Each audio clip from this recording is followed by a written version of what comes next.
उसकी शादी कुछ महीने पहले होने वाली थी, परंतु उससे पहले उसको कारगिल युद्ध लड़ना था। हाँ दोस्तों, ये बात है 1999 में हुए कारगिल युद्ध की, जहाँ पर द्रास की उस बर्फीली पहाड़ियों में हर पहाड़ किसी मौत या जंग से कम नहीं था।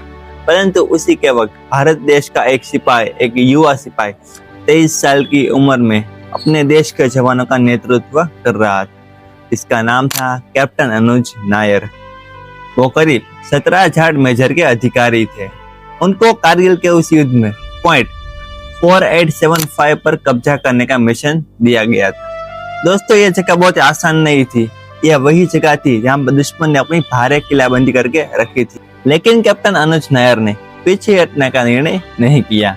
चारों तरफ से गोलियां चल रही थी, बम बढ़ रहे थे, परंतु कैप्टन अनुज नायर पीछे हटे नहीं, क्योंकि उन्होंने अपने पापा से कहा था, तो शायद ये आप लोग जानते होंगे। उन्होंने अपने पापा से कहा था कि पापा, मैं आपका बेटा हूँ और हार कर घर आने का कभी सोच भी नहीं सकता। सोचिए दोस्तों, और 23 साल के जवान में कितनी हिम्मत होगी। वो अपनी टीम के साथ आगे बढ़ते रहे, उन्होंने पीछे हटने का निर्णय नहीं किया।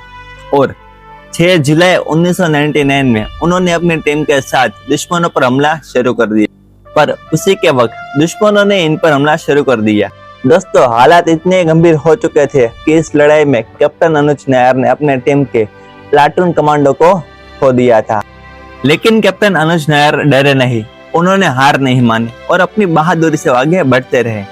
और करीबी लड़ाई में उन्होंने दुश्मन के 4 बंकर पर कब्जा कर लिया। उनके बंकर को उन्होंने घेर लिया, लेकिन कैप्टन अनुज नायर और उनकी टीम ने हार नहीं मानी और दुश्मन के साथ करीबी लड़ाई में कैप्टन अनुज नायर ने दुश्मन के 9 सैनिकों को मार दिया था।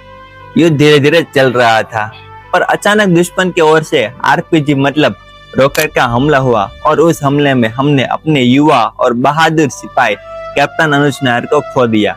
दोस्तों, कैप्टन अनुज नायर शहीद तो हो गए, परंतु उनके उस साहस से हमें पॉइंट 4875 जीतने में बहुत ही आसानी हुई थी। दोस्तों, अब हम युद्ध से थोड़ी पहले की बात करते हैं। कैप्टन अनुज नायर की सगाई हो चुकी थी और कारगिल युद्ध के बाद उनकी शादी होने वाली थी। और कारगिल युद्ध में जाने से पहले उन्होंने अपने सगाई की अंगूठी अपने कमांडो सैनिक को दे दी थी और उसे कहा था कि अगर मैं कारगिल युद्ध से वापस ना लौटूं तो उसको ये अंगूठी दे देना। और कुदरत की नियति से ऐसा ही हुआ। उस युद्ध में भारत ने अपने युवा सिपाही को गुमा दिया था।